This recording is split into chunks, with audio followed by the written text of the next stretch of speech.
Bismillahirrahmanirrahim. Assalamualaikum warahmatullahi wabarakatuh. Waalaikumsalam Waalaikumsalam warahmatullahi warahmatullahi wabarakatuh. wabarakatuh. Alhamdulillah, wassalatu wassalamu ala rasulillah wa ala alihi wa ashabihi wa awalah amma ba'd.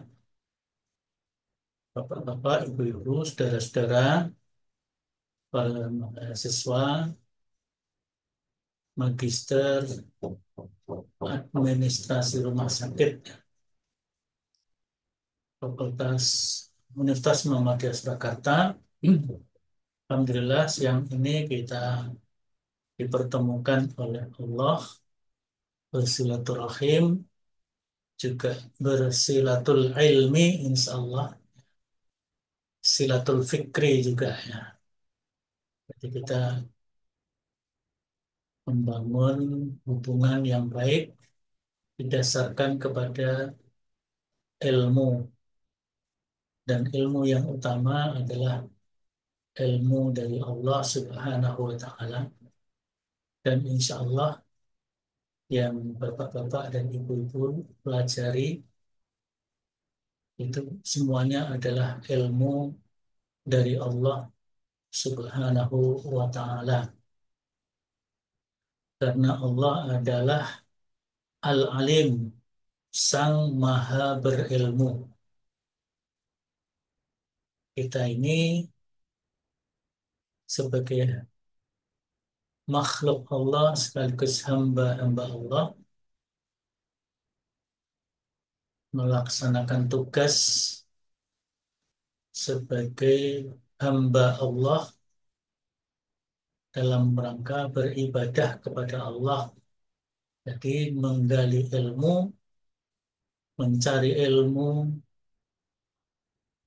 yang disediakan oleh Allah Subhanahu wa Ta'ala melalui ayat-ayat qauliyah dan ayat-ayat kauniyah. Ayat-ayat qauliyah itu yaitu firman Allah yang ada di dalam Al-Quran dan juga dalam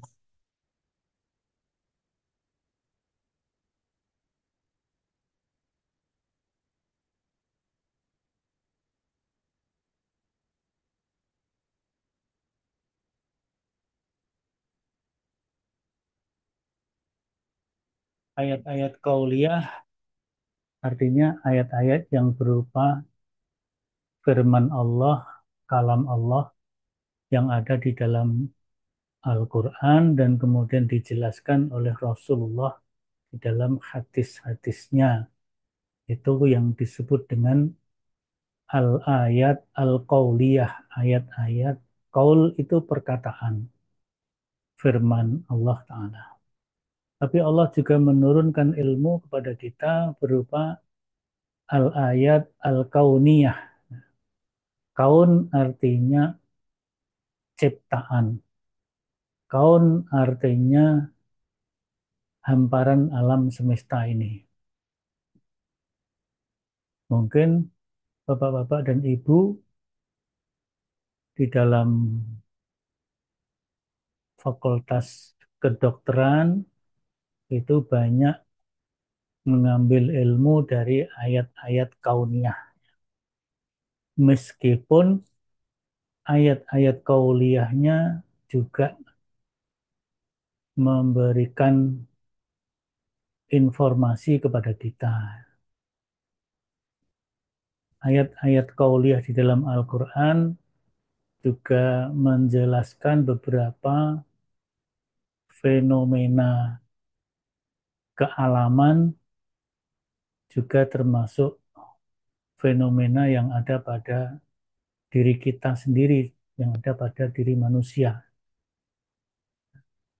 Fenomena kealaman misalnya ayat Al-Quran berbunyi, afala yang zuruna ilal ibili kaifa khuliqat. Apakah mereka para manusia tidak berpikir, tidak menalar bagaimana unta-unta itu diciptakan. Ya, afala yang duruna ilal ibili kaifa khuliqat wa ilas sama'i kaifa rufi'at. Bagaimana langit itu diangkat, ditinggikan oleh Allah Ta'ala.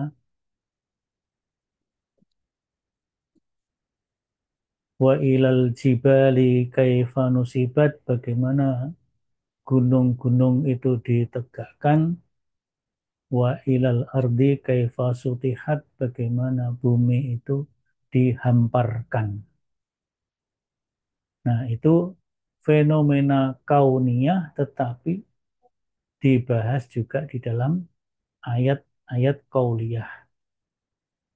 Artinya ilmu Allah tidak ada pertentangan antara ayat-ayat kauliyah dan ayat-ayat kauniyah. Dalam ayat yang lain, yaitu dalam surat Fussilat, Allah mengatakan juga, sanurihim ayatina fil afaq wa fi anfusihim, dan aku tunjukkan kepada mereka, kepada para manusia, ayat-ayatku, ayat-ayat kami, fil afaq, dalam hamparan alam, di ufuk-ufuk, mulai ufuk barat sampai ufuk timur, wa fi anfusihim, dan juga ayat-ayat itu ada pada diri manusia itu sendiri. Jadi hamparan alam semesta melahirkan berbagai macam ilmu pengetahuan.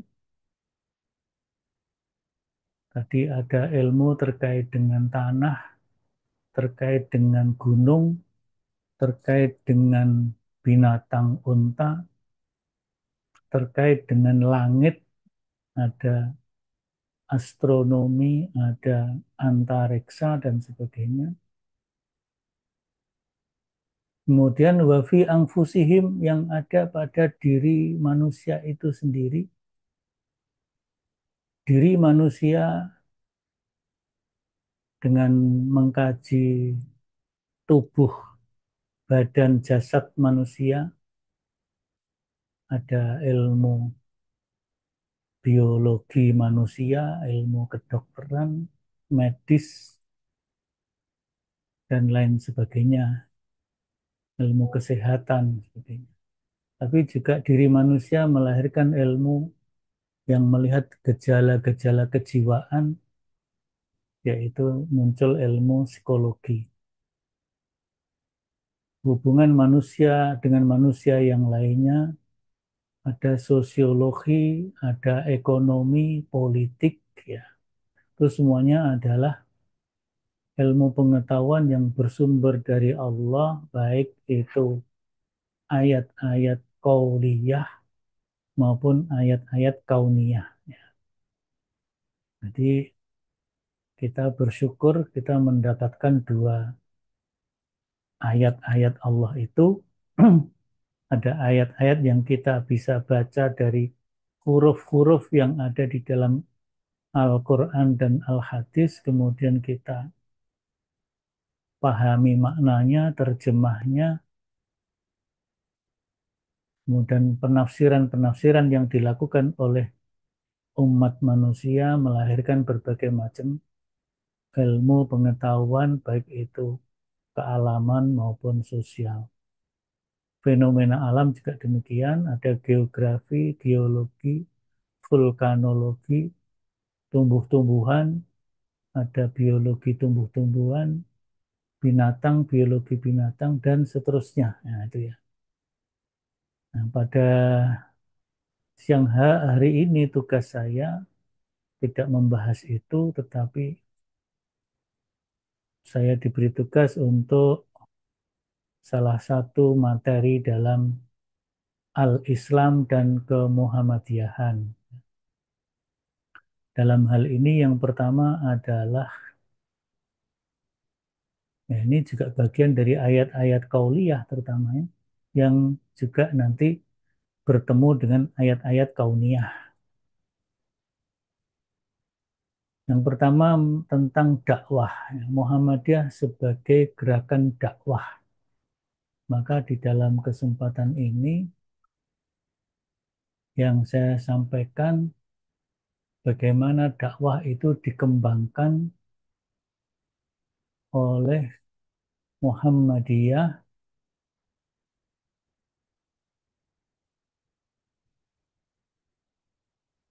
terutama melalui gerakan pendidikan, ya.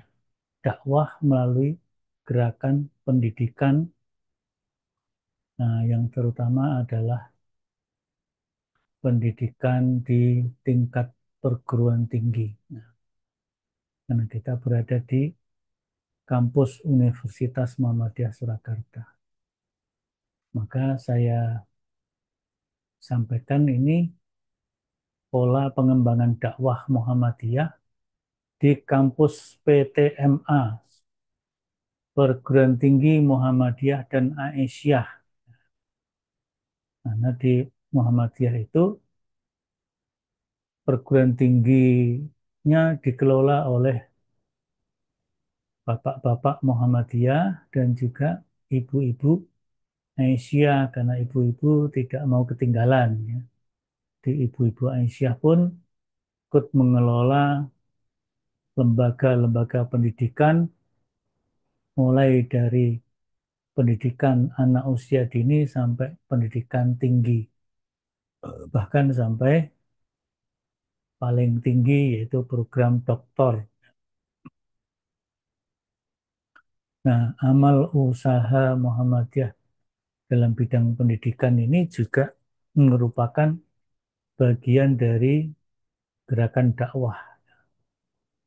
Sebenarnya pola pengembangan dakwah Muhammadiyah multidimensional, ya, termasuk ada dakwah pengembangan dakwah di AUMKES, amal usaha kesehatan, sehingga juga karena dakwah itu juga memasuki wilayah AUMKES, amal usaha Muhammadiyah bidang kesehatan, maka dokter-dokter di rumah sakit Muhammadiyah,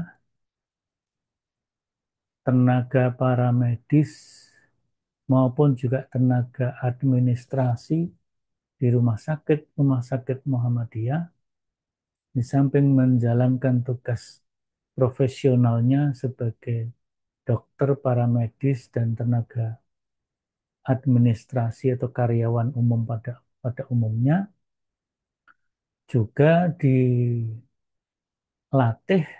ya, diharapkan tidak hanya sekedar diharap, tapi juga dilatih, dipersiapkan untuk menjadi dai atau mubalik mubaligot sesuai dengan kapasitas kemampuannya masing-masing. Sehingga jiwa dakwah itu terbentuk, baik itu para medis, dokter, tenaga administrasi, dan karyawan pada umumnya, baik itu karyawan yang sudah menjadi pegawai tetap maupun harian maupun outsourcing dan sebagainya, itu diadakan pembinaan, pengajian, sehingga mereka bisa juga melaksanakan tugas-tugas, fungsi-fungsi dalam melaksanakan dakwah. Nah, kita agak fokus ke eh, perguruan tinggi dulu, ya. Ini apa namanya CV saya, ya. Nah, sekarang karena kita bicara dakwah, maka kita bicara tentang pengertian dakwah. Ini saya lupa belum saya beri harokat, ya. Ad-dakwah, ya, itu bacanya yang atas itu ad-dakwah gitu. Ad-dakwah artinya ya dakwah. Dakwah artinya mengajak. menyeru dan mengajak. Nanti saya beri harokat, kemudian saya kirim ke koordinator Mbak Mbak Dokter Iga ya. Nanti dibagi ke teman-teman semuanya. Ad-da'watu hasun nasi alal khairi wal huda wal irsyadat wal amri bil ma'rufi wan nahyi anil munkar liyafuzu bi sa'adatil ajili wal ajili. Ya, ini materi ini saya pertama pernah saya sampaikan di kampus Universitas Muhammadiyah Ponorogo, Universitas Muhammadiyah Kudus, Universitas Muhammadiyah Magelang, yang hadir mereka kebanyakan para dosen yang membidangi al-Islam dan kemuhammadiyahan, sehingga saya sampaikan tanpa harokat, ya. Tapi nanti akan saya beri harokat. Nah, di dakwah itu artinya di situ hasun nas, mendorong manusia al khair, untuk menegakkan kebajikan. Al khair itu kebajikan yang bersifat universal. Wal huda, dan petunjuk, mendorong manusia untuk menegakkan kebaikan, menggali petunjuk-petunjuk Allah, wal irsyadat, bimbingan-bimbingan, wal amri bil ma'rufi, dan menyuruh kepada yang ma'ruf.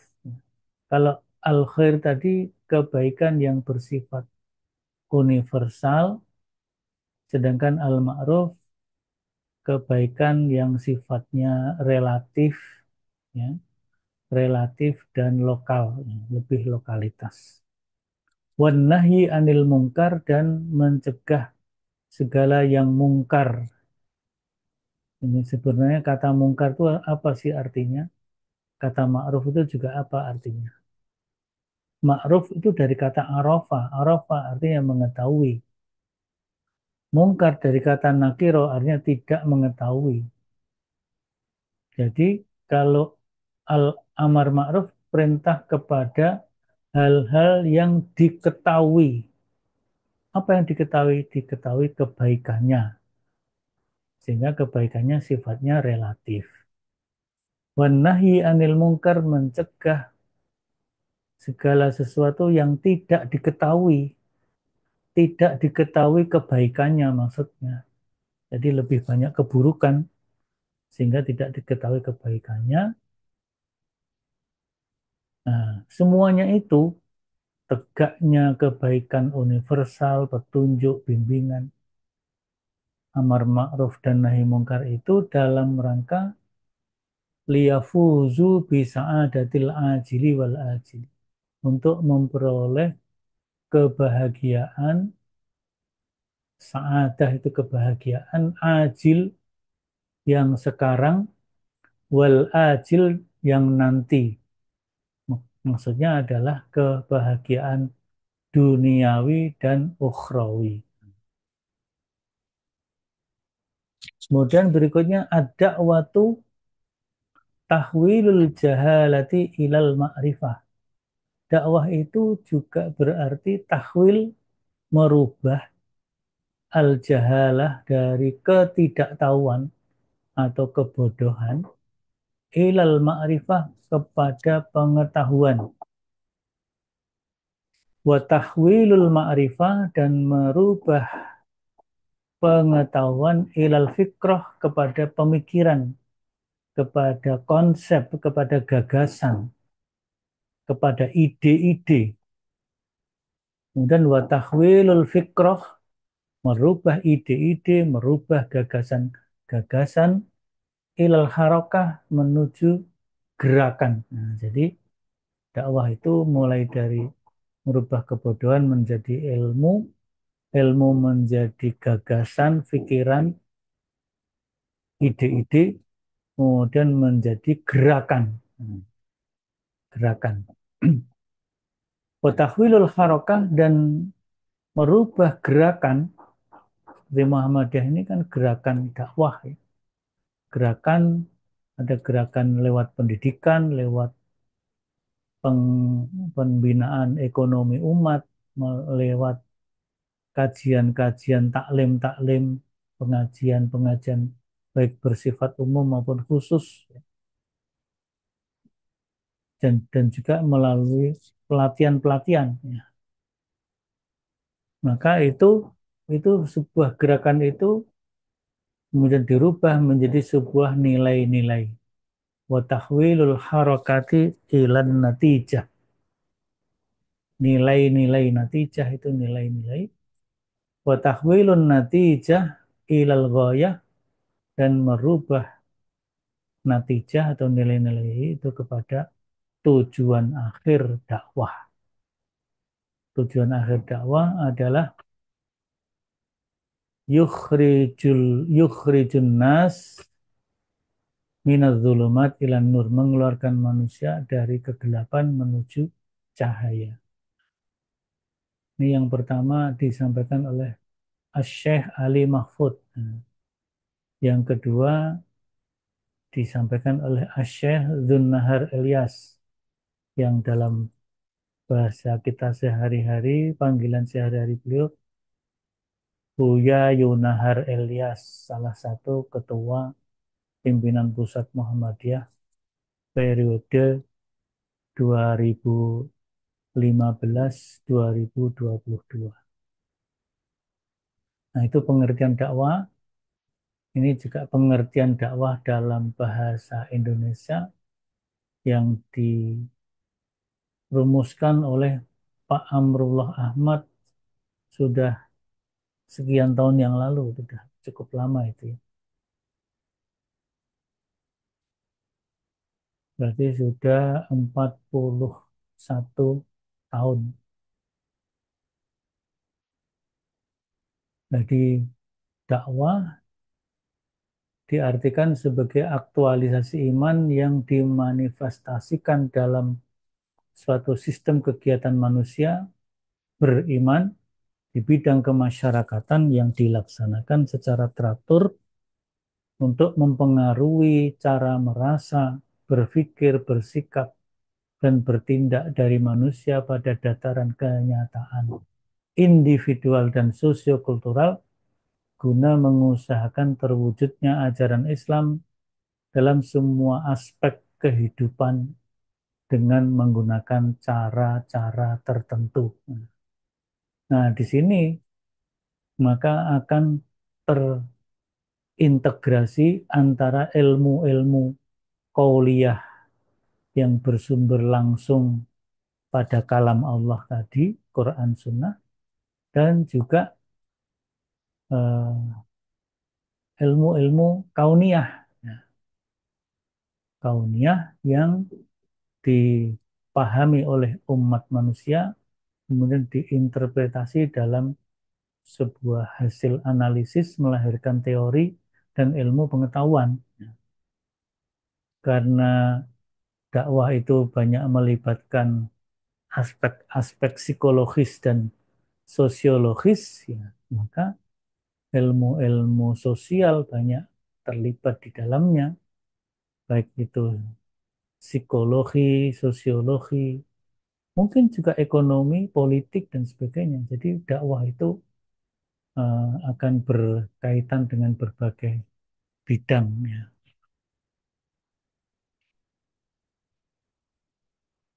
Nah, jadi kalau kita cermati,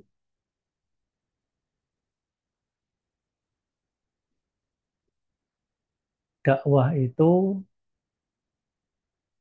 memiliki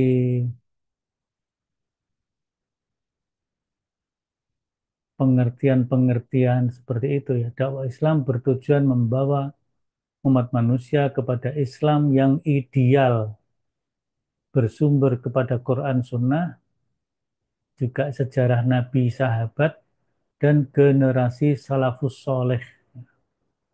Jadi Islam ideal itu memang ke situ rujukannya. Sebagaimana di dalam surat At-Taubah ayat 100 di mana Allah menyatakan as-sabiqunal awwaluna minal muhajirin wal ansor walladzina taba'uuhum bi ihsanin radhiyallahu anhum wa radu an wa adda lahum jannatin tajri tahtahal anhar za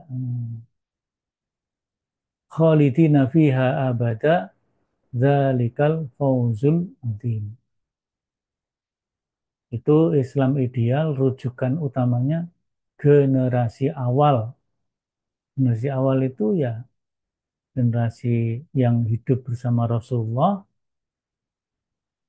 para sahabat, dan generasi-generasi sesudahnya, tapi generasi yang benar, yang baik, ya, salafus soleh. Gitu. Jadi di situ sudah ada gabungan antara kauliyah dan kauniyah. Kauliyahnya Quran Sunnah. Kauniyahnya sejarah. Berikutnya, dakwah Islam merupakan kewajiban setiap individu. Jadi dakwah dalam Islam itu kewajiban setiap individu dan harus digerakkan secara jama'i, secara bersama-sama. Individu-individu memiliki kewajiban, tetapi di dalam melaksanakan tidak boleh individualistis, harus jama'i, ya. Bersama-sama, wa ta'awanu 'alal birri wa taqwa wa la ta'awanu 'alal ismi wal udwan. Nah, jadi bertolong menolong dalam kebajikan dan takwa dan tidak bertolong menolong dalam dosa dan permusuhan. Jadi landasannya itu takwa, iktisam billah itu berpegang teguh kepada Allah, yakni kepada Quran Sunnah, dan juga membangun ukhuwah Islamiyah. Dakwah Islam melibatkan ada unsur pelaku dakwahnya yaitu dai atau mubalik, kemudian metode, cara-cara, tata cara berdakwah, materi-materi dakwah yang itu multidimensional, ya misalnya untuk para dokter, para medis itu materinya bisa dikaitkan antara agama dan kesehatan karena menjaga kesehatan berobat itu juga merupakan perintah dari agama. Ada materi, ada sarana prasarana dakwah, ya, sarana prasarana baik yang sarana prasarana itu fisik maupun non fisik. Kemudian strategi dakwah, dan tentu yang paling penting adalah mad'u. Mad'u itu orang yang didakwai, orang yang diajak, atau sasaran dakwah, atau lebih halus lagi namanya mitra dakwah. Jadi kalau kita berdakwah nggak punya mitra, ya dakwah kita timpang. Jadi harus ada mitra dakwah. Maka mad'u jangan hanya diterjemahkan sasaran dakwah, objek dakwah, tapi mereka adalah mitra dakwah kita. Nah, itu semuanya antara dai, pelaku dakwah, metode tata cara berdakwah, materi, kemudian sarana prasarana, strategi, dan mad'u itu dipahami secara sistematis, sistemik menuju tujuan dakwah. Jadi unsur yang terakhir adalah tujuan dakwah. Ini unsur anasirud dakwah itu ada dai atau mubalik atau pelaku dakwah, metode, tadi pendekatan dan tata caranya, materi berarti materi dakwahnya bisa, materi utamanya adalah ilmu-ilmu agama, tapi nanti pengembangannya ilmu-ilmu agama bersambung dengan ilmu-ilmu yang lainnya. Kita ketika berdakwah di masyarakat pertanian, ya agama dan pertanian. Nah, pertaniannya itu nanti bisa membawa kepada peningkatan profesionalisme para petani, tapi juga sekaligus peningkatan keimanan, ketakwaan, dan ketaatan dalam beragama. Sehingga para petani ketika pelaksanaan profesi sebagai petani melahirkan profesionalisme pertanian sehingga meningkatkan hasil-hasil pertanian, maka dikaitkan dengan agama, harta yang diperoleh dalam jumlah besar mencapai nisab harus dikeluarkan zakatnya atau infaknya atau sodakohnya dan seterusnya itu ya. Nah ini dakwah multidimensi. Berikutnya ini ayat-ayat qauliyah dalam Al-Quran yang menjadi dasar dalil dalam kita berdakwah, dan ini merupakan ayat yang paling berpengaruh terhadap gerakan Muhammadiyah atau persyarikatan Muhammadiyah. Karena Kiai Dahlan pertama kali menyampaikan kepada para murid-murid beliau ketika akan mendirikan gerakan dakwah bernama Muhammadiyah, beliau memahamkan ini kepada para murid-murid beliau. Wal takum minkum ummatun yad'una ilal khair wa ya'muruna bil ma'ruf wa yanhauna 'anil munkar wa ulaika humul muflihun. Ini kata-kata ummatun ini yang menarik ya. Kemudian Kiai Dahlan menerjemahkan dalam bentuk organisasi. Nah, karena dari kata ummatun ini bisa lahir kata makmum. Ya. Makmum orang yang mengikuti, berarti orang yang dipimpin atau jamaah ya. Setelah makmum ada imam, pemimpinnya itu sendiri. Ya, pemimpinnya. Setelah imam ada imamah, kepemimpinan. Sistem dan model kepemimpinan yang diajarkan oleh Islam seperti apa. Kemudian berikutnya tentu ada umat itu sendiri, ummah itu sendiri. Di wadahnya, organisasinya yang di dalamnya ada sistem-sistemnya dan seterusnya. Nah, itu. Di samping ayat 104 ada 110 yang mirip-mirip ya. Di situ ada ummah dan ummahnya harus khaira ummah, umat yang terbaik. Karena apa? Karena menjalankan amar ma'ruf nahi mungkar dan beriman kepada Allah, maka karena dia menjalankan tugas-tugas penting seperti yang tertuang dalam surat Ali Imran 110 ini, maka menjadi khaira ummatin, engkau menjadi umat yang terbaik. Nah, dari 104 dan 110 Ali Imran tadi ada konsep-konsep penting di dalam Al-Quran ini. Ummatun, dakwah, al-khair, al-ma'ruf, al-munkar, muflihun, khaira ummah, dan al-iman.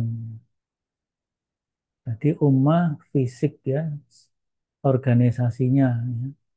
Dakwah itu adalah aktivitas mengajak dan menyeru. Ya. Al-khair kebaikan yang universal, al-ma'ruf kebaikan yang relatif dan sektoral, kemudian al-munkar sesuatu yang tidak diketahui kebaikannya, isinya hanya keburukan-keburukan. Maka dakwah harus menghindarkan diri dari berbagai macam keburukan. Muflihun keberuntungan. Khairu ummah, umat yang terbaik. Dan al-iman adalah keimanan kepada Allah.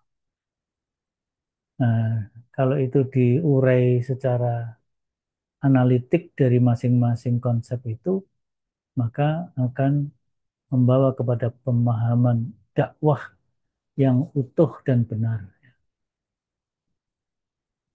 Dan juga dalam surat Yusuf tentang visi dakwah, ya. Visi dan misi dakwah. Kul hadhihi sabili ad'u ilallah ala basiratin wa manit taba'ani wa subhanallahi wa ma ana minal musyrikin. Jadi Rasul diutus ke bumi dengan visi misi dakwah, ya. Maka disebutkan di sini jalan dakwah. Sabili, jalanku adalah jalan dakwah. Ini surat Yusuf ini yang tadi, yang pertama menegaskan jalan dakwah Islam. Yang kedua, dakwah secara jama'i, tidak sendiri-sendiri tapi bersama-sama dengan hubungan imamah jamaah yang harmonis.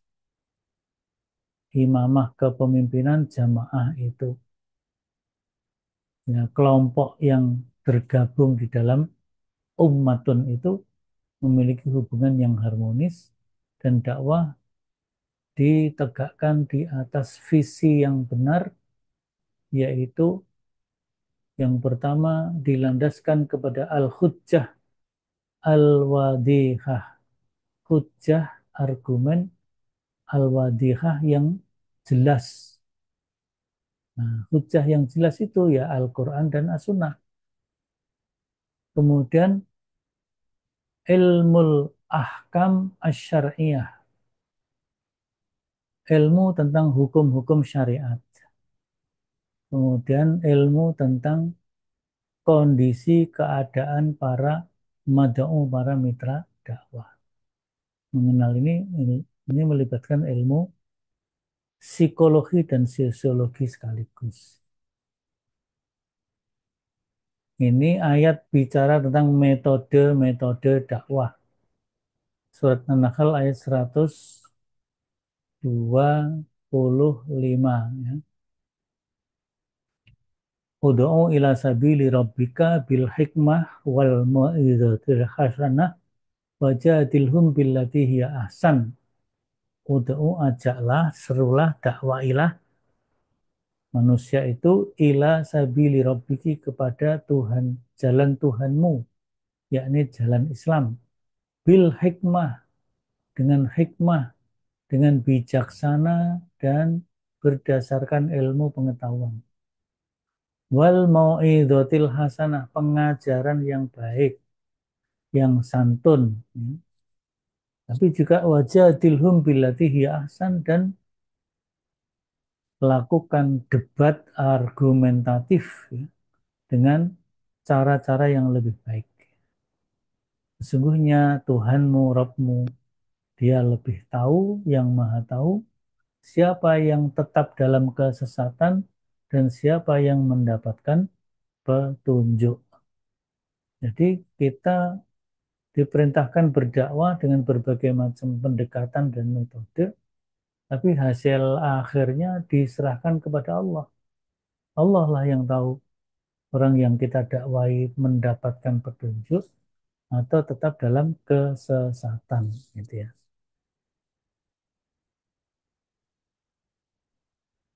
Saya kira itu ayat-ayatnya, yang ini tambahan, ya. Tambahan bahwa kita diperintahkan oleh Allah untuk beradu argumen yang dengan cara yang baik. Maka di sini Dalam surat Al-Ankabut 46 ini, janganlah kamu berdebat, beradu argumen dengan ahlul kitab, yaitu Yahudi dan Nasrani, kecuali dengan cara-cara yang lebih baik. Jangan sampai cara-cara kita kurang baik, ya. Harus lebih baik, ya, untuk adu argumen dengan kaum ahlul kitab.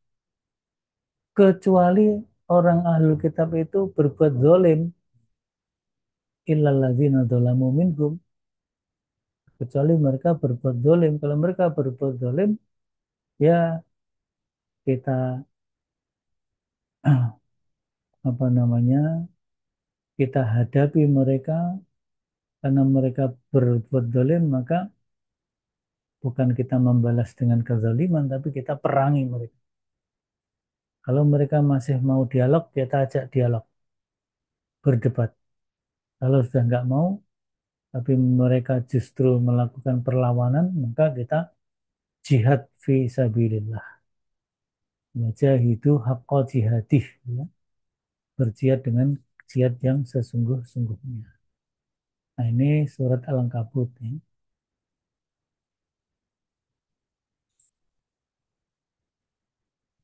Jadi kalau disimpulkan atau diringkes, ini kesimpulan dalam arti ringkesannya. Dakwah itu dengan mengumpulkan isi dari ayat An-Nahl 125 dan Al-Ankabut 46 itu ada 4 tingkatan dakwah. Yang pertama hikmah, yang kedua mauidhah hasanah, yang ketiga jidal ahsan, itu artinya adu argumen dengan cara yang lebih baik, dan bagian terakhir yaitu al-jihad wal kital, perang, ya.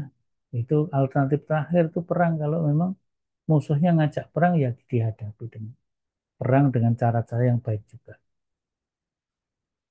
Nah, itu tadi makna dakwah dalam Al-Quran, ya, dan As-Sunnah. Nah, Muhammadiyah sebagai sebuah organisasi, gerakan, nah, jati diri Muhammadiyah adalah gerakan dakwah Islam, gerakan Islam, dakwah amar ma'ruf, nahi mungkar, dan tajdid. Kemudian berakidah Islam, bersumber kepada Quran Sunnah, bercita-cita dan bekerja untuk terwujudnya masyarakat Islam yang sebenar-benarnya, untuk melaksanakan fungsi dan misi manusia sebagai hamba dan khalifah Allah di muka bumi. Maka dakwah Muhammadiyah, bagi Muhammadiyah, merupakan salah satu jati diri utama Muhammadiyah. Nah, ini saya ngomong begini, kalau ada yang mau bertanya silahkan, ya, boleh, ya, dipotong untuk ditanya, gitu, ya, supaya tidak terlalu monoton, ya. Nah, ini kerangka, ya, kerangka konsep dakwah Muhammadiyah. Yang pertama dakwah bil lisan, dakwah dengan kata-kata, berbentuk pidato, ceramah, pengajaran, taklim, gitu, ya. Tapi juga ada dakwah bil qalam. Qalam itu pena, kata-kata juga, tapi kata-kata yang tertulis, baik itu cetak maupun non cetak, cetak maupun elektrik. Kemudian juga dakwah bil hal, dakwah dengan memberikan contoh perbuatan yang nyata. Nah, di dalam peristilahan antara Indonesia dan Timur Tengah ada perbedaan. Indonesia mencoba ada dakwah bil lisan, bil qalam, bil hal. Di Arab Saudi namanya bukan dakwah bil lisan, tapi bilisanil maqal. Jadi dakwah dengan kata-kata. Nah, kata-kata ini bisa terucap ataupun tertulis. Maka yang tertulis itu tidak ada di dalam tradisi Arab. Nah, yang ketiga adalah dakwah bilhal. Jadi dakwah bilisanil hal, dakwah dengan perbuatan nyata. Bilisan bersifat informatif penyadaran, bilhal meningkatkan harkat dan martabat kaum duafa dan mustadafin, dengan memberikan pertolongan, memberikan ya pemberdayaan, ya. Termasuk bagian dari dakwah bilhal Muhammadiyah misalnya menyelenggarakan namanya L apa itu, lembaga LRB, lembaga resiliensi bencana, atau dulu MDMC, Muhammadiyah Disaster Management Center. Nah, jadi Muhammadiyah berdakwah melalui gerakan nyata merecovery daerah pasca bencana dan juga memberikan pemberdayaan-pemberdayaan kepada masyarakat yang terdampak bencana. Ini ragam dakwah dikaitkan dengan peradaban, ada dakwah lisan lebih kepada masyarakat agraria, dakwah bil qalam tertulis tercetak sudah mulai di masyarakat industri, dan dakwah bilhal peradaban audio video adalah peradaban informasi. Ada dakwah tekstual kontekstual, ya, dakwah tekstual, dakwah berorientasi kepada teks-teks, misalnya Al-Quran dan As-Sunnah. Ya. Kita memberikan bacaan sekaligus pemaknaan terhadap petunjuk-petunjuk yang ada di dalam Al-Quran dan As-Sunnah. Ya. Contohnya Al-Quran menunjukkan bahwa riba itu diharamkan. Maka Muhammadiyah menggerakkan pembinaan ekonomi umat yang meninggalkan riba. Itu tekstual. Kemudian kontekstual. Kontekstual materi menjawab kebutuhan sasaran, materi menjawab tantangan masa depan. Nah, tinggal kita padukan saja antara tekstual dan kontekstual. Dakwah ada dakwah struktural, kultural, dan mobilitas sosial. Nah, nanti bisa dipahami lebih lanjut.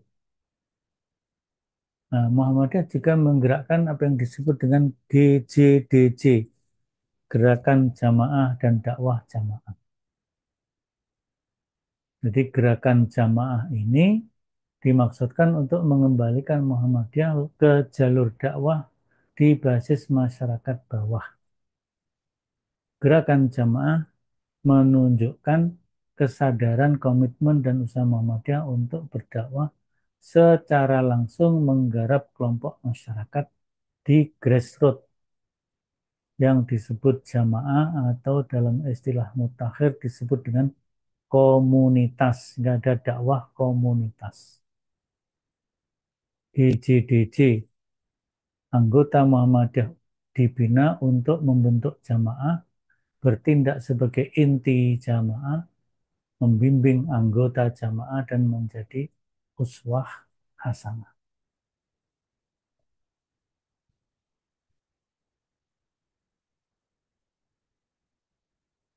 Ini model-model pembentukan jamaah, ya.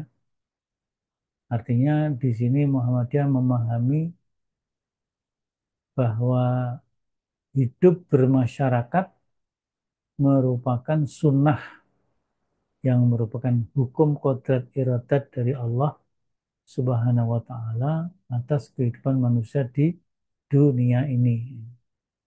Itu pendahuluan seperti isinya. Kemudian ini pengertian-pengertian yang ada di dalam dakwah jamaah dan gerakan jamaah. Komponen jamaah ada inti jamaah, ada dakwah jamaah, ada anggota jamaah. Fungsi DJDJ sebagai arena kiprahnya para anggota Muhammadiyah untuk mempraktekkan dan mengamalkan ajaran-ajaran Islam yang diyakini mendatangkan rahmatan lil alamin. Nah, ini pembentukan jamaahnya. Jamaah dipimpin oleh siapa? Di sini ada ketentuan-ketentuannya praktis ya. Ini saya kira bagian pertama materi kita yaitu tentang dakwah. Di sini ada beberapa titik tekan yang perlu kita pahami. Dakwah komunitas yang bersifat membebaskan, memberdayakan, dan memajukan.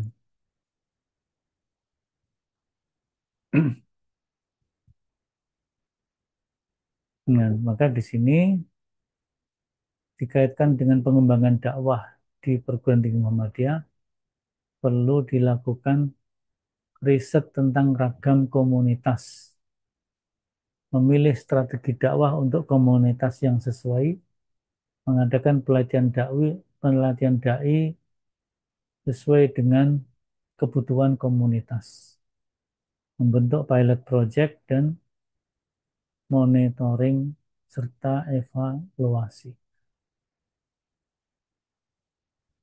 Nah, maka di sini dakwah di perguruan tinggi melibatkan lembaga riset penelitian dan lembaga pengabdian masyarakat untuk membuat beberapa program prioritas, program prioritas. Nah, ini saya kira bagian pertama dari materi saya tentang gerakan dakwah ya. Muhammadiyah sebagai gerakan dakwah itu kita fokus kepada pengembangan dakwah di perguruan tinggi. Ya. Mungkin dari materi yang pertama kalau ada pertanyaan-pertanyaan saya persilahkan.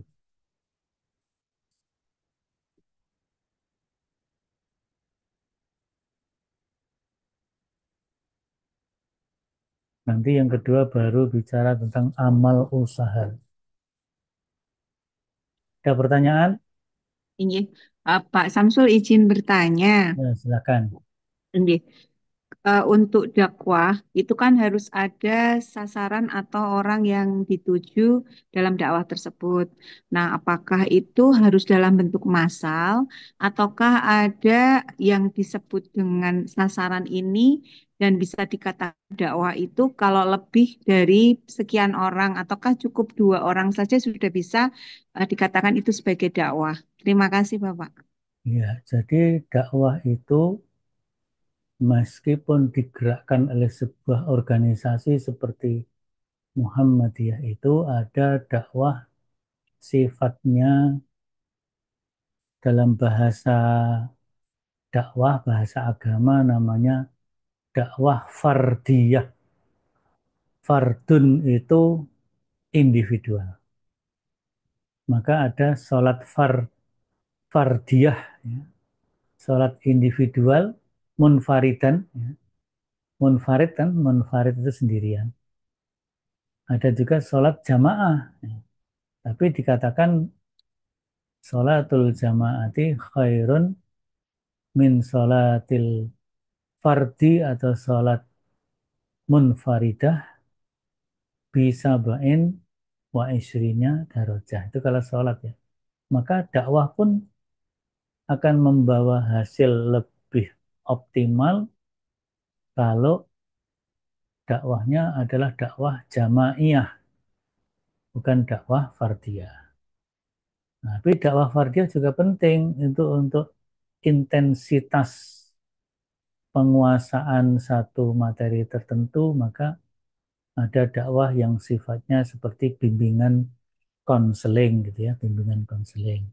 Tapi ada dakwah yang sifatnya jamaiyah, jadi eh, dalam satu kegiatan dakwah itu mungkin bisa melibatkan 5, 10 bahkan lebih dari itu. Nah, tapi tidak ada ukuran tertentu ya, batasan tertentu. Dakwah itu disebut dakwah kalau jamaahnya harus 50 orang atau 100 orang, tidak. Jadi bisa dakwah lebih terbatas, tentu ada kelebihan dan kelemahannya masing-masing ya. Dakwah dalam jumlah terbatas, kelebihannya komunikasi lebih intensif, ya, sehingga pemahaman tentang materi dakwah akan lebih lebih optimal. Tetapi kelemahannya ya yang kena, yang tersasar ya itu hanya jumlahnya terbatas. Ya, untuk mencapai tujuan dakwah secara komprehensif mungkin agak lama gitu ya, karena sedikit-sedikit ya. Nah, sedangkan kalau kita dakwah masif, massal, kelebihannya kita bisa melaksanakan, menyelenggarakan, dan kemudian kita bisa mengkomunikasikan materi dakwah kepada sejumlah jamaah yang lebih besar. Jumlahnya lebih besar sehingga yang terjangkau kan lebih banyak.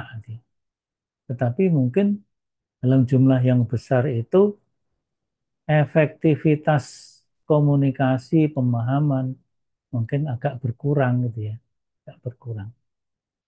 Nah, maka perlu ya, dua-duanya perlu, dakwah terbatas dan dakwah yang bersifat masif penting.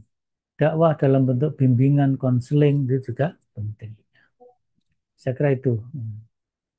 Bu, siapa Bu Betty ya, Dokter Betty. Terima kasih, Bapak. Nah, yang lainnya ada, monggo. Ada lagi? Kalau nggak ada, saya akan langsung ke materi yang kedua, yaitu tentang, oh tapi sebelumnya ya bagian dari dakwah ini ada bagaimana seharusnya kita membangun, membentuk pribadi-pribadi pelaksana dakwah. Maka materi yang berikutnya itu adalah kepribadian Mubalik Muhammadiyah. Kepribadian Mubalik Muhammadiyah. Ini mungkin saya sampaikan agak singkat padat ya.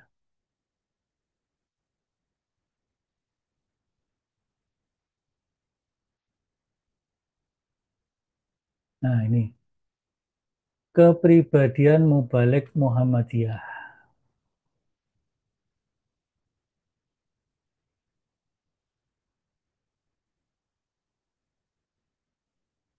Yang pertama, seorang dai mubalik itu harus bisa menjadi contoh sebagaimana Rasulullah selalu menjadi contoh bagi umatnya. Seperti ditegaskan dalam surat Al-Ahzab ayat 21, laqad kana lakum fi Rasulillahi uswatun hasanatun liman kana yarjullah wal yaumal akhirah wa dzakarallaha katsira.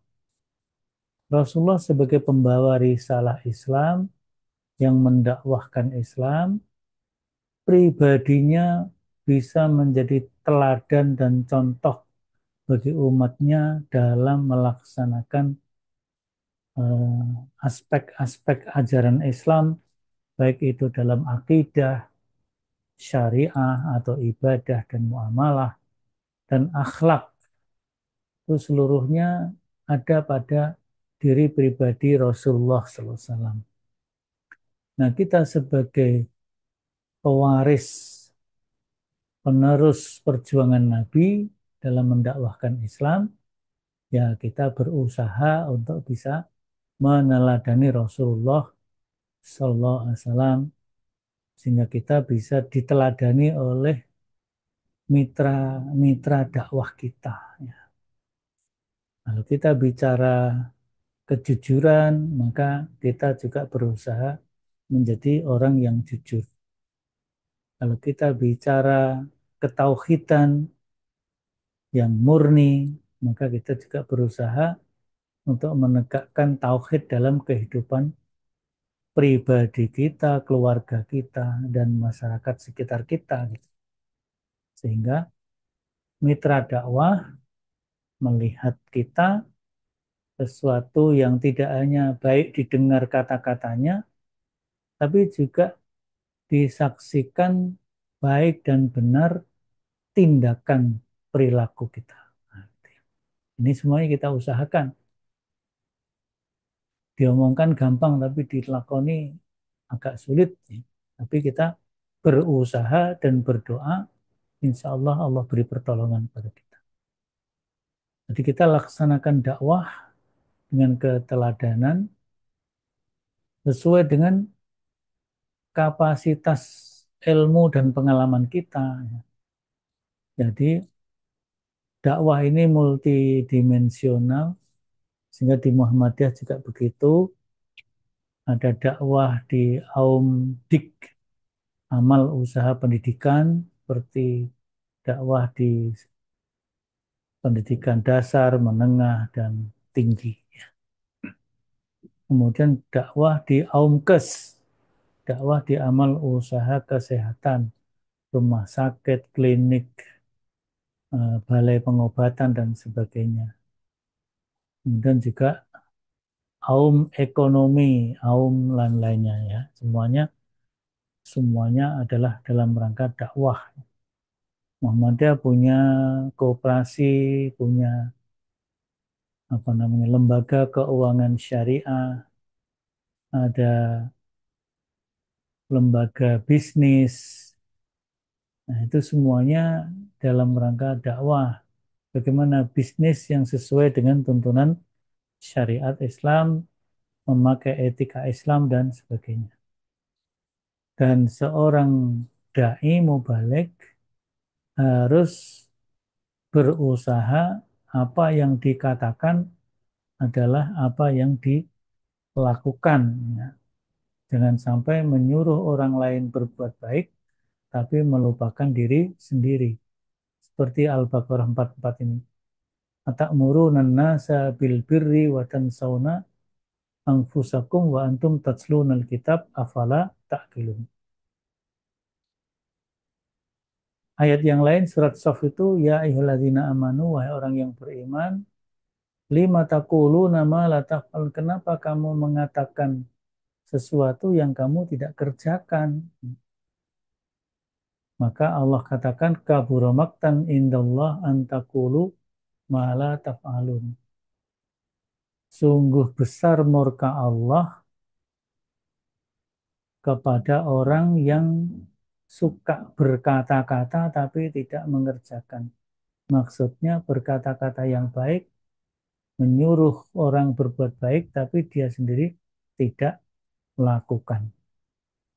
Nah, yang dicintai oleh Allah adalah orang yang berperang di jalan Allah atau berjuang, tidak mesti perang, tapi perjuangan apapun, perjuangan dalam menegakkan agama Allah, itu dengan barisan yang rapat, sofan, barisan yang rapat, lurus, ya, seperti bangunan yang kokoh.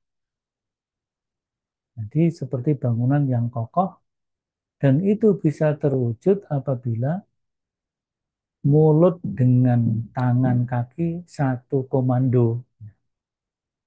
Tidak mulutnya ngomong ngalor ngidul, tapi perbuatannya tidak sesuai dengan apa yang diomongkan. Itu susah. Nah itu ya, titik awal dari kepribadian mubalik Muhammadiyah.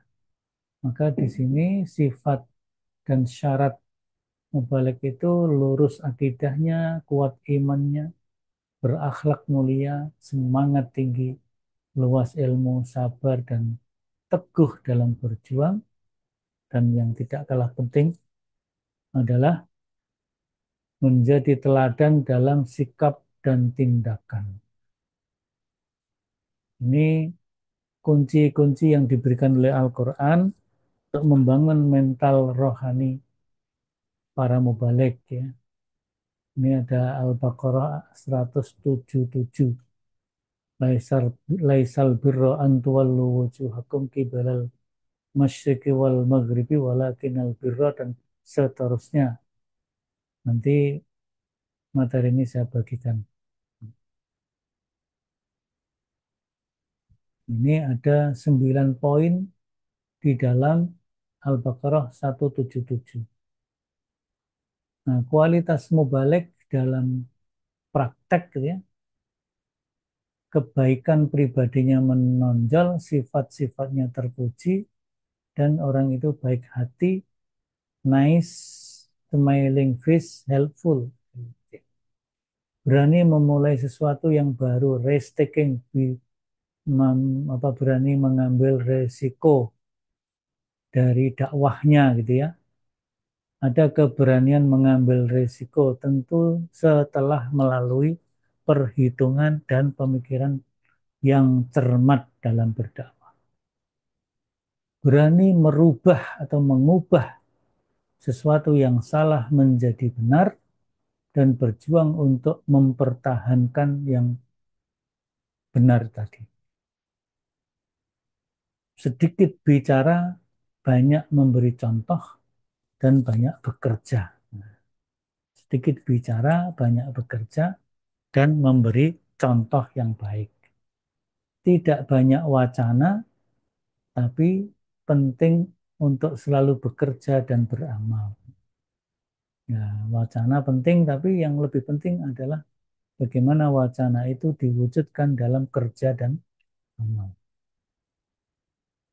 Mubalik pemimpin, ada mubalik pemimpin memiliki sifat sidik, amanah, tablek, dan fatonah. Nanti bisa dibaca lebih lanjut. Nah, ditambah satu ada al-qawiyu, yaitu memiliki kekuatan baik secara fisik maupun mental. Ya. Dalam Al-Quran dan hadis serta bahasa Arab, kuat artinya menyangkut banyak hal, fisik, ilmu, harta, derajat keturunan, senjata, pengaruh karena jabatan dan usia. Nah, ini Al-Qawiyu ya. Jadi sidik, amanah, tabligh, fatona ditambah Al-Qawiyu, bahkan ditambah sebenarnya Al-Qawiyul Amin. Amin sesuatu yang sifat yang selalu bisa dipercaya. Maka komitmen seorang mubaligh selalu dalam melaksanakan tugasnya meluruskan niat, memperbaharui semangat, semangatnya terus diperbaharui, bersihkan hati dan jiwa, perkokoh barisan, sadar posisi. Sadar posisi ini penting. Memiliki sikap yang semestinya baik ketika dia harus memimpin maupun ketika harus dipimpin. Ketika harus memimpin ya dia menjalankan amanah kepemimpinan dengan baik. Ketika harus dipimpin taat kepada pimpinan. Selama pimpinannya menjalankan hal yang benar dan baik ya. Sadar posisi, lapang dada. Nah, penting juga ini di Muhammadiyah. Dakwah juga dengan membayar infak. Bayar infak untuk dakwah. Ya. Mungkin di dalam melaksanakan tugas dakwah, mubalik Muhammadiyah itu bisa apa namanya mendapatkan nah dalam tanda petik mungkin imbalan ya imbalan mungkin ada semacam transportasi yang diterima ataupun imbalan apa honor gitu ya tapi juga harus siap untuk bayar infak dalam dakwah. Ini penting. Dulu para pendakwah Muhammadiyah pada zaman Belanda, dokter-dokter di rumah sakit Muhammadiyah, seperti Dokter Sutomo itu adalah dokternya rumah sakit Muhammadiyah di Surabaya, sehingga rumah sakit milik negara di Surabaya dinamakan Rumah Sakit Dokter Sutomo. Padahal Dokter Sutomo itu dokter yang bertugas di Rumah Sakit Muhammadiyah. Itu mungkin karena perannya Dokter Sutomo juga terlibat di dalam gerakan yang disebut Budi Utomo juga di samping di Muhammadiyah. Nah, karena jasanya, keterlibatannya dalam menjalankan tugas, nggak boleh disebut diangkat sebagai pahlawan nasional, kemudian menjadi nama dari rumah sakit pemerintah di Surabaya. Bahkan dulu juga beberapa dokter-dokter berkebangsaan Belanda, karena kita waktu itu masih dalam penjajahan Belanda, ada yang menjalankan tugas kemanusiaan di rumah sakit Muhammadiyah, mereka tidak mau dibayar. Jadi dokter-dokter berkebangsaan Belanda, dia menjalankan tugas pengabdian sebagai dokter di rumah sakit Muhammadiyah dan mereka bertugas tidak dibayar. Jadi ya seperti ini bayar infak untuk dakwah. Jadi dia tidak tidak dibayar, berarti dia sama dengan membayar infaknya dalam rangka dakwah, dakwah untuk bidang kesehatan. Di antara dokter-dokter Belanda itu ada yang beragama Islam, dokter Muslim. Tapi banyak yang dokter non-Muslim, mereka juga siap membantu Muhammadiyah. Jadi untuk kemanusiaan. Jadi ini tegaknya dakwah Muhammadiyah didukung oleh tenaga-tenaga dai dan mubalik Muhammadiyah yang handal, ya, yang memiliki kompetensi, baik kompetensi substantif dakwah maupun kompetensi metodologis dakwah. Nah, ini mubalik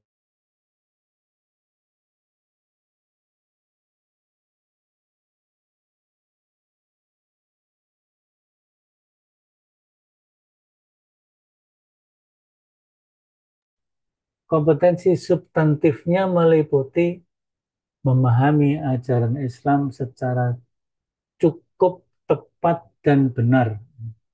Cukup itu ya kalau bisa lebih dari cukup ya. Artinya komprehensif gitu ya. Sesuai dengan paham agama yang dikembangkan di Muhammadiyah. Karena ini berada di lingkung Muhammadiyah, ya. Maka pemahaman agamanya sesuai yang dikembangkan di Muhammadiyah yaitu ar-ruju' ilal Quran was sunnah. Memiliki akhlak yang mulia, akhlakul karimah, mengetahui perkembangan pengetahuan umum yang relatif luas. Relatif itu bukan relatif, tapi relatif luas. Memahami hakikat dakwah, mencintai audien atau mad'u dengan tulus dan ikhlas, mengenal kondisi lingkungan dengan baik, memiliki rasa ikhlas liwajhillah, malah ikhlas dan hanya mencari ridho. Itu substantifnya. Metodologisnya, memiliki kemampuan melaksanakan identifikasi permasalahan dakwah yang dihadapi, baik secara individual maupun sosial. memiliki kemampuan untuk mendapatkan informasi mengenai ciri-ciri objektif dan subjektif objek dakwah dan lingkungannya. Jadi kalau mau berdakwah sangat bagus kalau kita memahami kondisi masyarakat di mana kita akan melakukan dakwah itu. Memiliki kemampuan dalam menyusun langkah-langkah mulai dari perencanaan, pengorganisasian, pelaksanaannya itu sendiri sampai kepada evaluasi yang benar-benar dapat diharapkan menyelesaikan problem-problem masyarakat atau menjawab permasalahan dakwah yang ada. Jadi di sini manajemen dakwah, ya, secara metodologis manajemen dakwah penting. Yang keempat, memiliki kemampuan untuk merealisasikan perencanaan dalam pelaksanaan kegiatan-kegiatan dakwah. Ini juga profil Mubalik Muhammadiyah. Tentu yang pertama memahami Quran Sunnah dan seterusnya ini nanti bisa di. Kemudian bacaan-bacaan literatur-literatur yang menjadi marojiknya, rujukannya. Karena ini di Muhammadiyah ya ada misalnya harus menguasai himpunan putusan tarjih pedoman hidup Islami warga Muhammadiyah. Muhammadiyah punya tafsir At-Tanwir ya perlu paham ya. Muhammadiyah punya kumpulan tanya jawab agama yang sudah disusun oleh Majelis Tarjih dan sekarang sudah berjilid-jilid sampai jilid 9. Nah, itu juga harus dibaca, dipahami sehingga dikuasai dalam rangka melaksanakan tugas dakwah. Nah, ini ya eh, konsep dakwah dan mubalik atau dai atau pelaksana dakwah. Nah, sekarang bagian yang terakhir ya. Bagian yang terakhir adalah amal usaha Muhammadiyah.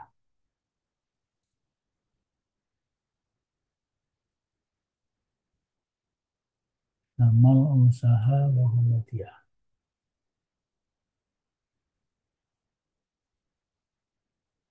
Nah, sudah masuk waktu asar, tapi kita selesaikan dulu aja. Habis itu kita baru sholat asar.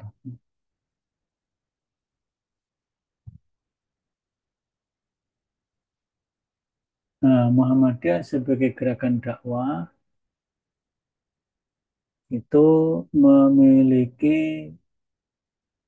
media, sarana, dan prasarana dakwah yang bentuknya amal usaha. Amal usaha Muhammadiyah.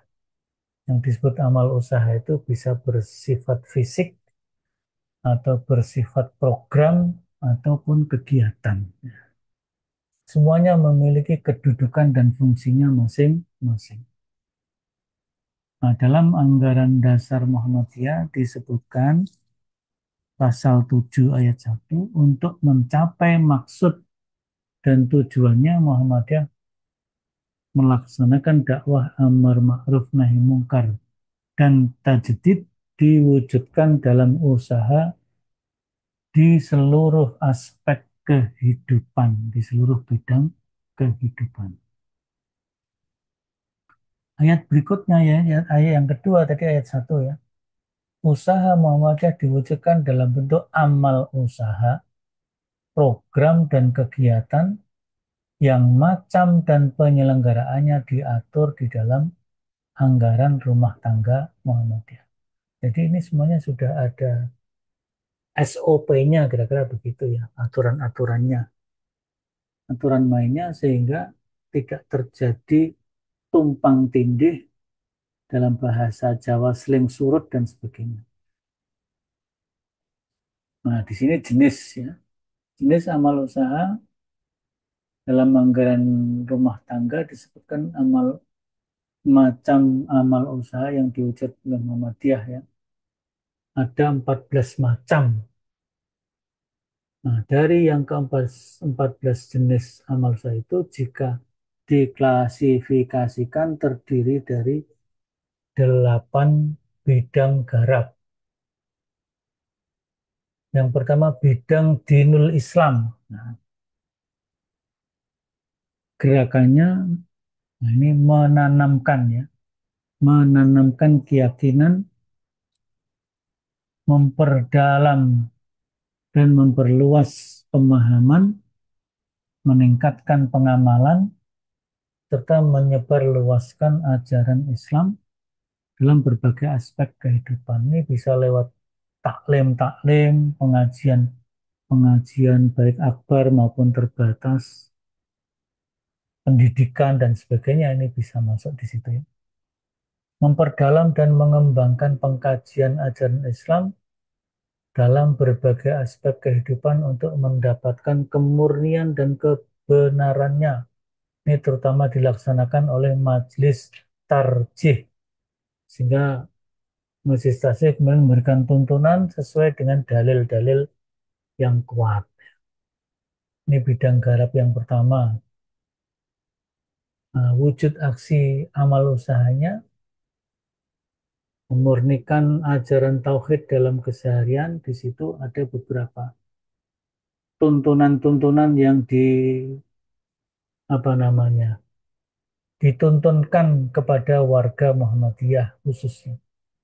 Muhammadiyah dalam rangka memurnikan tauhid, meniadakan kebiasaan tradisi upacara-upacara selamatan yang tidak ada dasarnya dari Al-Quran dan Al-Hadis seperti tradisi metoni orang hamil, selamatan kematian 3 hari, 7 hari, 40 hari dan seterusnya.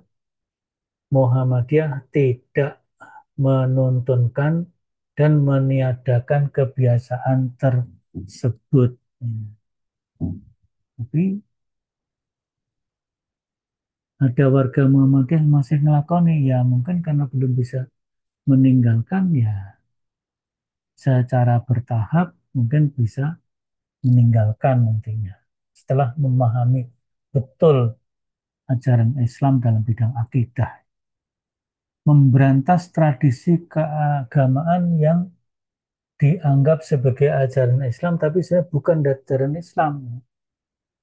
Nanti ya selamatan haul untuk para wali, syekh, kiai dan sebagainya.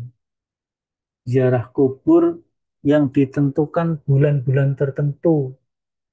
Nah, itu juga tidak ada tuntunannya. Ziarah kubur itu kapan saja. Percaya kepada jimat, ya, pada jimat huruf-huruf Al-Quran. Jadi huruf Al-Quran ditulis dalam sebuah kertas, kemudian dianggap sebagai sebuah jimat itu malah namanya menyalahgunakan Al-Quran. Puji-pujian kepada Rasulullah yang kelewat batas. Ya. Kalau puji-pujian dalam bentuk membaca salawat Allahumma sholli ala Muhammad, enggak apa-apa. Tapi kalau apa namanya memuji-muji Rasulullah kelewat batas sampai kultus ya itu ini usaha dalam bidang agama ya diantaranya itu memurnikan meluruskan amalan ibadah ya. Seperti sholat sesuai dengan tuntunan Nabi ya. Puasa juga demikian arah kiblat dan seterusnya ya. Kemudian mempelopori pembentukan Departemen Agama ya. Muhammadiyah dulu termasuk yang merintis kemudian dilanjutkan oleh pemerintahan Bung Karno, Pak Harto sampai sekarang adanya Departemen Agama. Sehingga Menteri Agama yang pertama adalah tokoh Muhammadiyah, Profesor Muhammad Rosyidi. Membentuk majelis-majelis yang mengelola bidang keagamaan. di majelis tarjih, tablik, majelis wakaf dan sebagainya ya.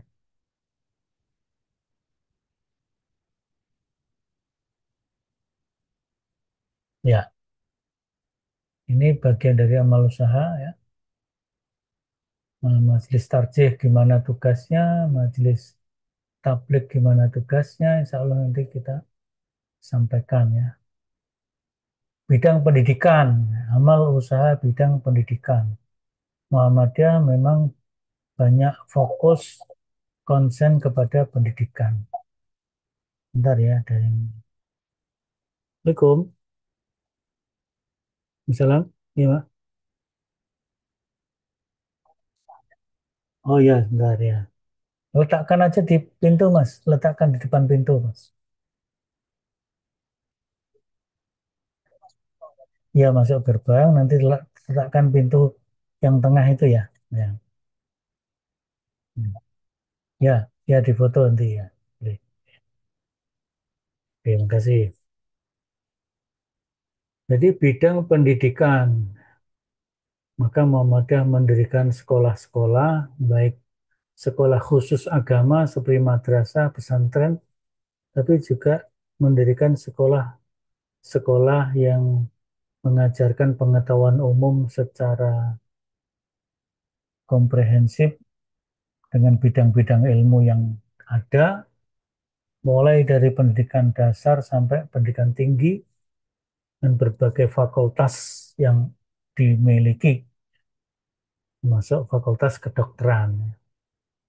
Sekarang sudah berapa itu kampus Muhammadiyah yang memiliki fakultas kedokteran, fakultas kesehatan, kedokteran gigi, dan sebagainya, termasuk jurusan-jurusan yang ada farmasi, ya, kedokteran, fakultas farmasi. Jadi di situ ini pendidikan, dakwah ya, bidang-bidang pendidikan.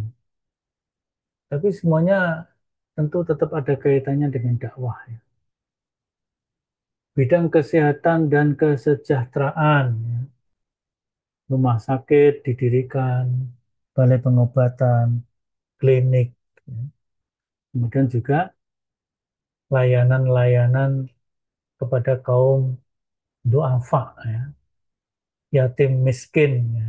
Itu ada rumah panti asuhan ataupun dalam bentuk asuhan dalam keluarga. Jadi eh, di tempat-tempat tertentu Muhammadiyah tidak mendirikan panti asuhan tetapi mengkoordinir pengasuhan anak-anak yatim miskin kepada keluarga-keluarga Muhammadiyah yang memiliki kemampuan dan juga didukung secara subsidi silang antara satu dengan yang lainnya. Jadi itu ya bidang amal usaha yang sifatnya kesehatan dan santunan sosial. Kemudian bidang politik kenegaraan.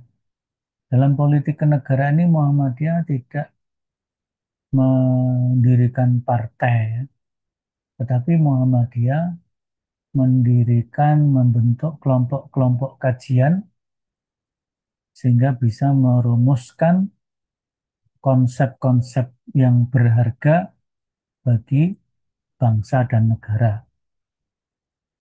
Membuat naskah-naskah akademik untuk diserahkan kepada lembaga-lembaga politik seperti DPR, MPR maupun pemerintah baik pusat maupun daerah.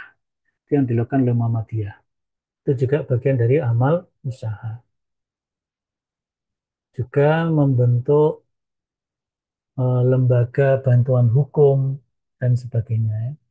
Bidang ekonomi juga ada BPR, BMT, koperasi, biro perjalanan dan sebagainya, termasuk sekarang sedang dirintis untuk berdirinya bank umum. Selama ini Muhammadiyah hanya memiliki BPR, BPRS terutama, ya. Bank Pembiayaan Rakyat Syariah, ya. Kemudian Biro Haji, Biro Umroh juga didirikan. sebagai bagian dari layanan dan usaha.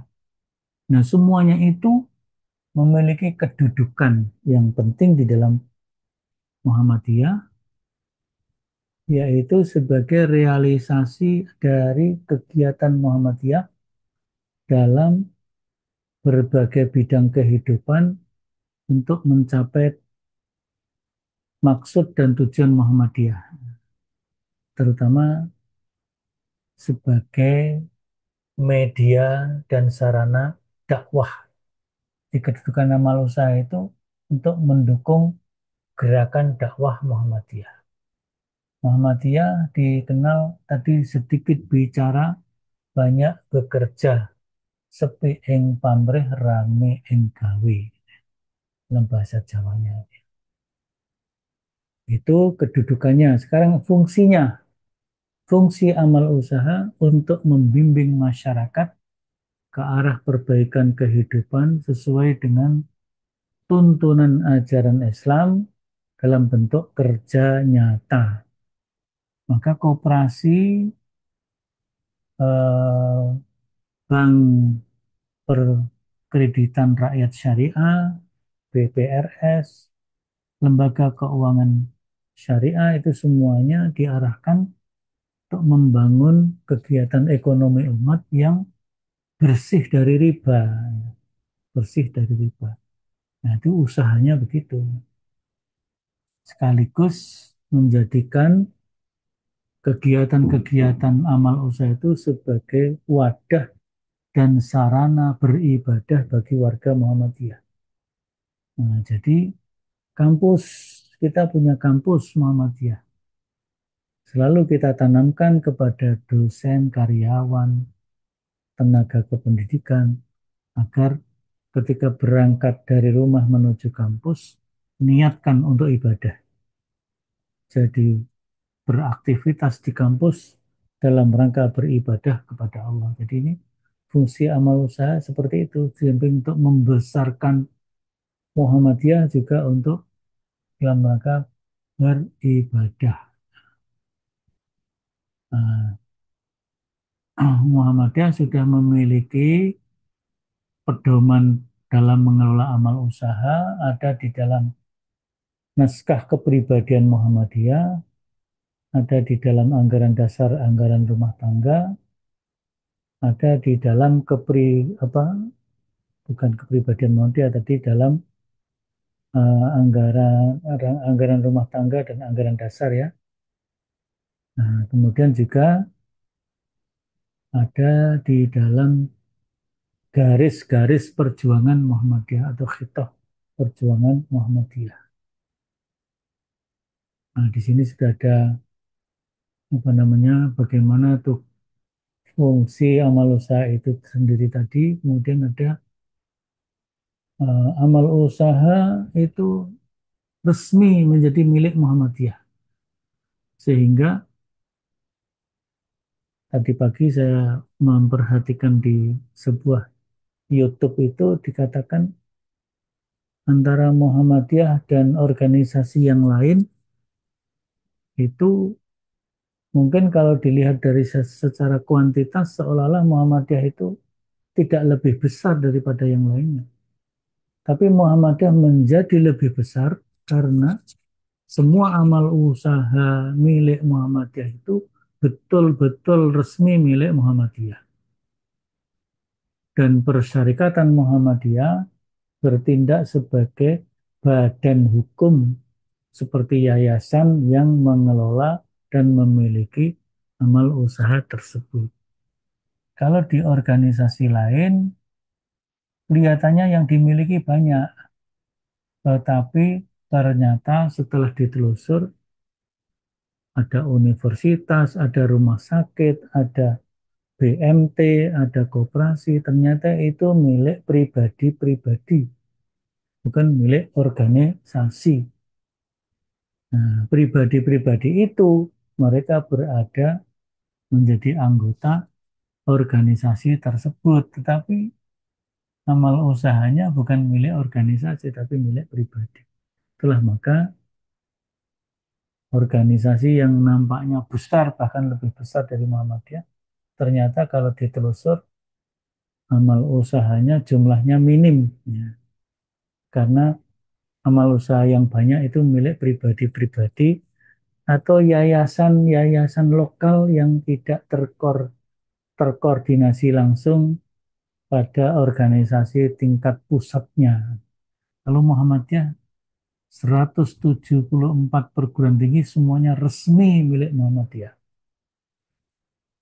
15.000 sekolah Muhammadiyah dari sekolah PAUD sampai menengah itu seluruhnya resmi milik Muhammadiyah. Sehingga Muhammadiyah itu betul-betul, ya.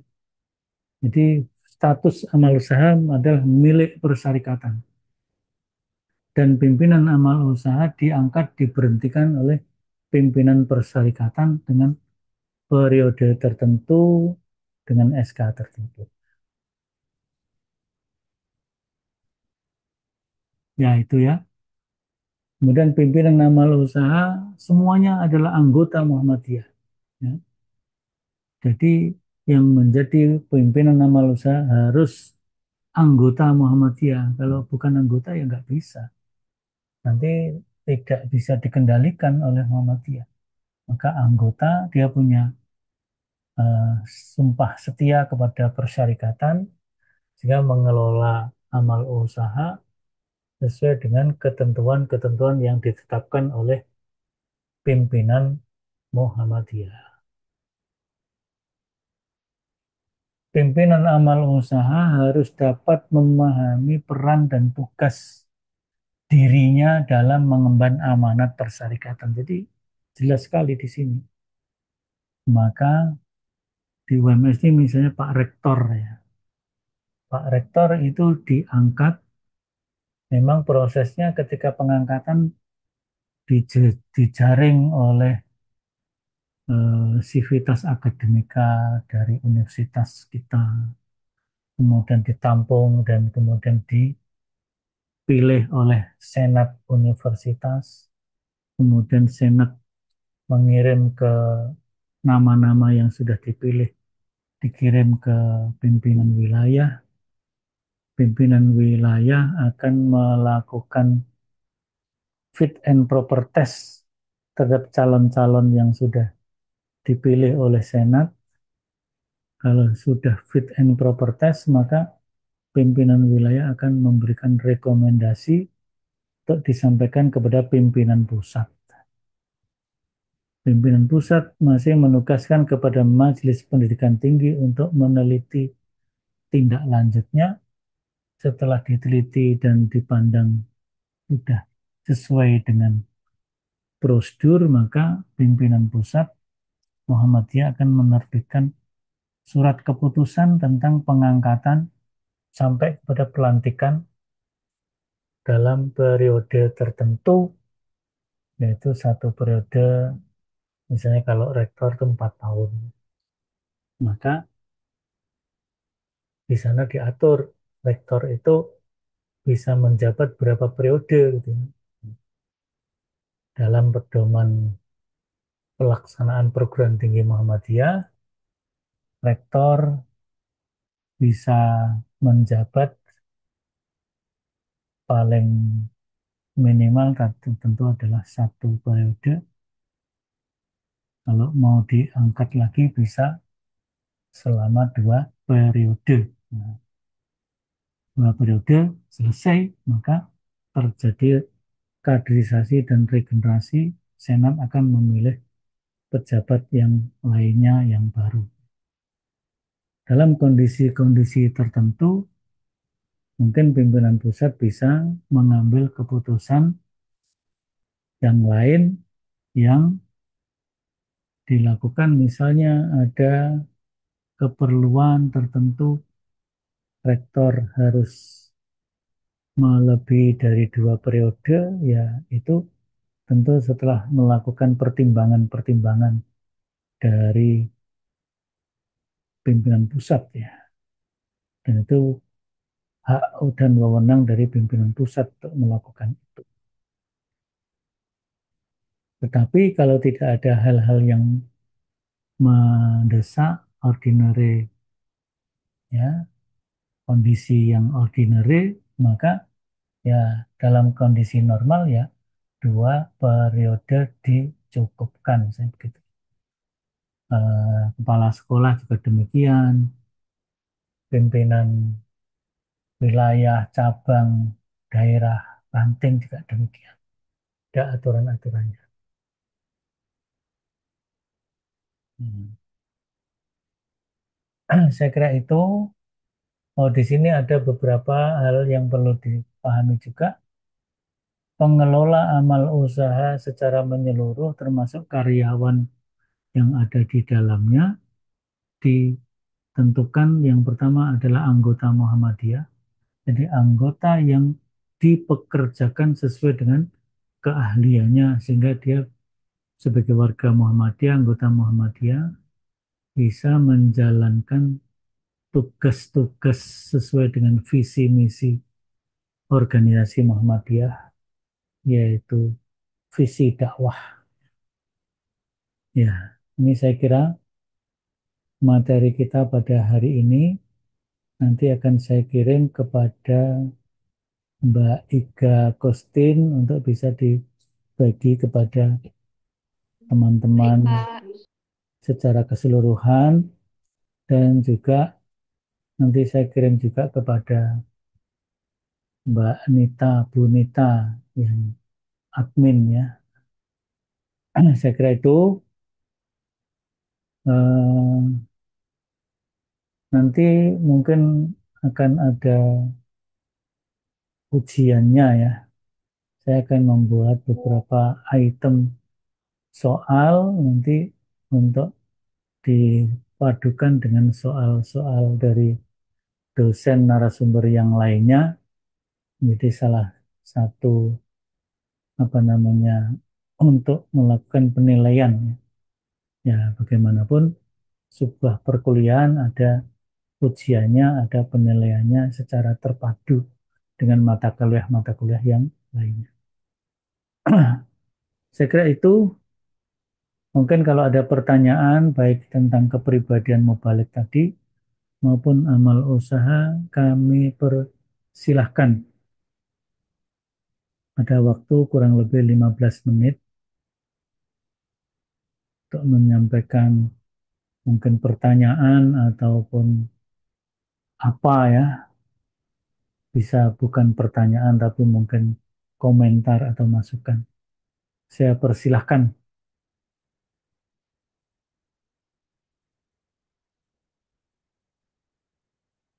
Selain Bu Betty, ada Bu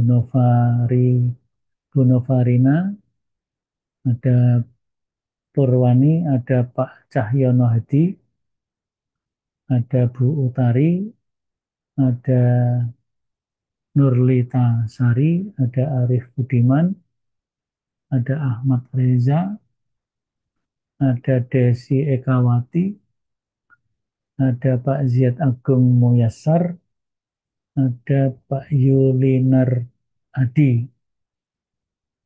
Yang lain-lain yang ada yang tidak masuk ya. Kalau menurut data yang saya terima,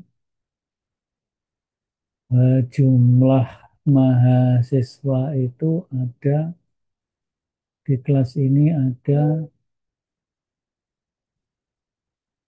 17, ada 17, yaitu Desi Ekawati, Primadiati, Nikita Sari, Andi Hermawan, Novarina Kurniawati, Yulinar Budi Adi, Muhammad Ahmad Reza Purwani, Utari Anggit Simbaga, Betty. Nah, ini yang nggak masuk berarti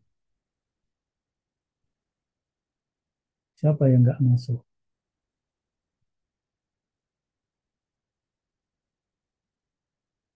Desi masuk nggak?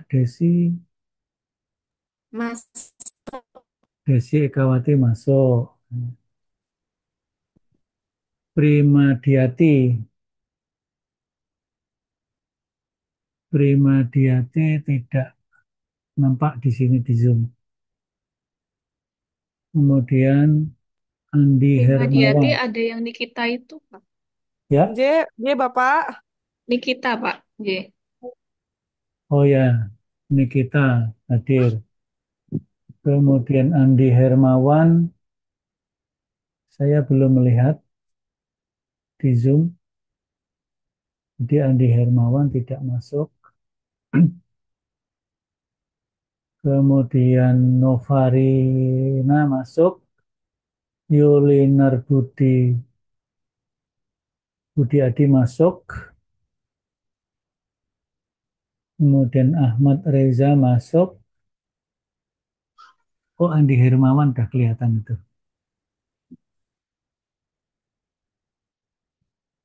Kemudian Purwani masuk. Utari masuk. Betty masuk. Arif Budiman. Arif Budiman masuk nggak?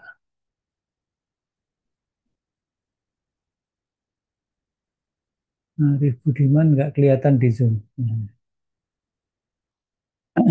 Ada Pak Izin, Arif Pak Ustadz. Budiman. Ya, Pak Arif Budiman ada ya? Sedang umroh di Mekah menikah ada. Oh, sedang umroh. Oh ya, ya. Di Izin, Yang sela-sela. Ustadz. umroh, Ustadz. umroh mabrurah, umroh makbulah. Amin. Ya. Oke. Amin. Mudah-mudahan umrohnya Oke. Amin. umroh yang mabrur, umroh yang makbul, insyaallah. Pak Arif Budiman. Amin. Amin, Ustadz. Ya, ya. Ustadz. Kemudian yang bawahnya Mbak Ika masuk. Wasifah masuk nggak? Pak, Wasifah Assalamualaikum. Konten, masuk nggih? masuk insya Allah nggih. Nggih. Kemudian Anggita Mutia. Anggita masuk nggak? Bu Wasifah ini PKU mana? Solo. PKU Solo Bapak, dengan Dokter Arif tadi, dengan Mbak Betty dan Bu Novarina. Oh ya, PKU Solo. Kemudian Pak Pak Pak Doni, Doni Nurlita. Oh ini Bu Doni, Doni Nurlita. Doni Nurlita, oh ada hadir ya. Tapi mikrofonnya Bu Doni itu dari mana? Dari rumah sakit atau dari kampus? Pak Cahyono, tadi saya lihat Pak Cahyono ya, Pak Cahyono Hadi. Kemudian Heri Dwi Purnomo. Heri Dwi Purnomo, saya belum lihat apakah hadir. Kayaknya enggak hadir ya Pak Heri. Tadi hadir, Pak. Mana Tadi Pak Heri? hadir. Tadi hadir ya. Kemudian Ziad, saya kira hadir Ziad tadi hadir. Ya. Monggo kalau ada yang mau bertanya atau sudah cukup, ya nanti materi saya kirim ke Bu Ika ya. Bu Ika yang menghubungi saya tadi, nanti Bu Ika membagi kepada teman-teman. Nanti ada beberapa item pertanyaan dari apa yang saya sampaikan untuk bisa diberikan jawabannya dalam ujian yang terpadu dengan mata kuliah yang lainnya. Nah, saya kira itu perkuliahan kita pada siang sampai sore hari ini. Nah, habis ini saya masih masuk di kelas yang lainnya. Terima kasih dan mari kita tutup dengan Alhamdulillahirabbil alamin. Alhamdulillahirabbil alamin. Alhamdulillah. Subhanakallahumma wa Subhanallah bihamdika wa bihamdika. asyhadu an la ilaha illa anta astaghfiruka wa atubu ilaik. Wassalamualaikum warahmatullahi wabarakatuh. Waalaikumsalam Waalaikumsalam warahmatullahi wabarakatuh. warahmatullahi wabarakatuh. Terima kasih, Ustadz Ya, Samsul. ya Bapak Ibu, nanti materi insya Allah saya kirim lewat Bu Ika atau lewat admin. Ya. Ya, Baik, Baik. Bapak. matur suwun Bapak Samsul. Zoom kita tutup nih.